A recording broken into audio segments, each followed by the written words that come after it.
दोस्तों, कल हम लोगों ने देखा था कि किसी भी त्रिभुज का क्षेत्रफल कैसे निकाला जाता है। आज उस क्षेत्रफल के जो फॉर्मूला है उसका उपयोग करके कुछ उपपत्ति देखेंगे या ऊपर में देखेंगे।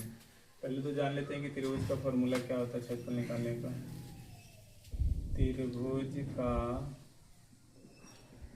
क्षेत्रफल बराबर होता है 1/2 mod x1 into by 2 minus by 3 plus x2 into by 3 minus by 1 plus x3 into by 1 minus by 2 mod 1। तो ये होता है हमारा त्रिभुज का क्षेत्रफल बराबर। अब एक चीज़ समझ लेते हैं कि देखिए हमने एक 3 बिंदु लिया है, मान लेते हैं ए बी सी। अब तीनों को अगर मिला देते हैं तो एक आकृति बन रहा है, त्रिभुज बन रहा है।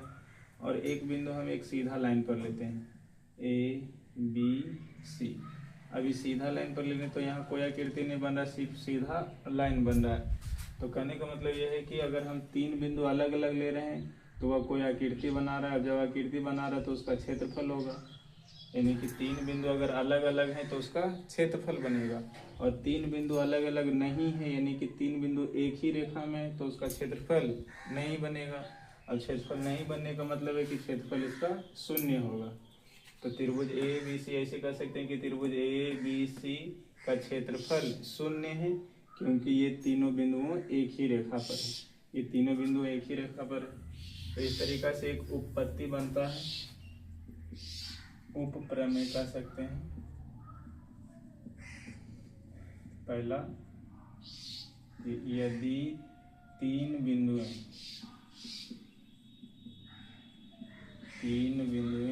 ए x1 y1 B x2 y2 और सी x3 y3 पर 3 बिंदुएं ए बी सी संरेख होंगी।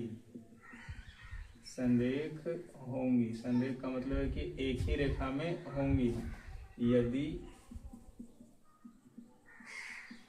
उनके शीर्षों को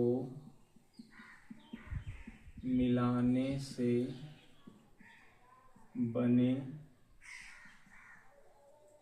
त्रिभुज का क्षेत्रफल शून्य है। उनके शीर्षों को मिलाने से बने त्रिभुज का क्षेत्रफल शून्य हो। अगर त्रिभुज का क्षेत्रफल शून्य हो तो ए बी सी तीनों क्या होंगे, संरेख होंगे। चलिए देखते हैं किस तरीका से। तो हम पहले ही पढ़ चुके हैं कि त्रिभुज का क्षेत्रफल बराबर होता है 1/2 into 1/2 mod x1 into by 2 minus by 3 into plus में x2 into by 3 minus by 1 plus x3 into by 1 minus by 2। अब बोला गया है कि इसका क्षेत्रफल अगर 0 हो जाए, यानी कि एरिया ऑफ त्रिभुज ए बी सी बराबर 0 हो जाए। और इधर फॉर्मूला लिख लेते हैं 1/2 x1 by 2 minus by 3 plus x2 into by 3 minus by 1 plus x3 into by 1 minus by 2 mod बराबर 0। अब यहाँ से देखिए 1/2 इधर गुना में उधर जाएगा तो भागा में, यानी कि खत्म हो जाएगा। तो सिर्फ बचेगा x1 into by 2 minus by 3 plus x2 into by 3 minus by 1 plus x3 into by 1 minus by 2 बराबर ही। तो 1/2 इधर गुना में था, उधर जाके 0 हो जाएगा। यानी कि जो हमारा संरेख का जो फॉर्मूला है ये आ गया कि 3 बिंदु संरेख होंगी यदि x1 into by 2 minus by 3 plus x2 into by 3 minus by 1 plus x3 into by 1 minus by 2 बराबर 0। अगर इसका मान 0 आ गया तो तीनों बिंदु ए बी और सी संरेख होंगी। ठीक है, इतना समझ में आ गया। अब एक और उपपत्ति होता है दूसरा, कि कोई त्रिभुज होता है जिसके एक शीर्ष मूल बिंदु पर होता है। कोई ऐसा त्रिभुज भी होता है जिसका एक शीर्ष मूल बिंदु पर होता है। तो उसका क्षेत्रफल देखते हैं। कि दिया हुआ है ए में 0 0 और बी में x1 y1 और सी में x2 y2। ये किसी त्रिभुज के निर्देशांक दिया हुआ, शीर्षों के निर्देशांक ए बी और सी। अब इसका क्षेत्रफल निकालना है। ए बी और सी शीर्ष वाले त्रिभुज का क्षेत्रफल। ए बी सी शीर्ष वाले त्रिभुज का क्षेत्रफल। यह हमेशा याद रखिएगा कि अगर 0 0 हो, एक शीर्ष 0 0 हो, तो उसका जो क्षेत्रफल होगा वो हो जाता है 1/2 मॉड में x1/2 माइनस x2/1 मॉड। अब देखिए कि ये वाला फॉर्मूला किस तरीका से आता है।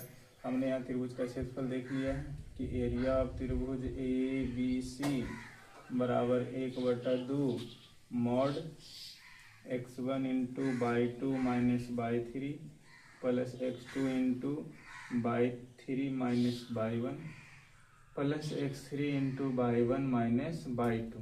ये हमारा फॉर्मूला होता है पहले ही से। अब सिर्फ 1/2 x1 की जगह पर समझ लीजिए कि 0 है।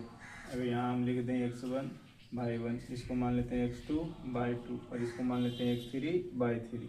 तो x1 के जगह पर 0 इंटू में बाई2 के जगह पर, तो बाई2 की जगह पर बाई1 माइनस बाई3 की जगह पर बाई2, फिर प्लस में x2 है तो x2 की जगह पर x1, बाई3 की जगह पर बाई2 माइनस बाई1 की जगह पर 0, फिर प्लस में x3 की जगह पर x2 इंटू में बाई1 की जगह पर 0, फिर बाई2 की जगह पर बाई मॉड।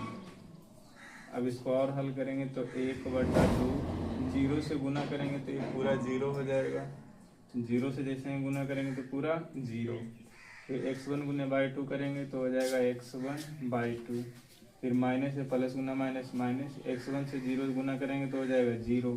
फिर यहाँ प्लस से 0 गुना करेंगे तो हो जाएगा 0 और प्लस गुना माइनस होता है माइनस, x2 गुना बाई1 करेंगे तो हो जाएगा x2/1।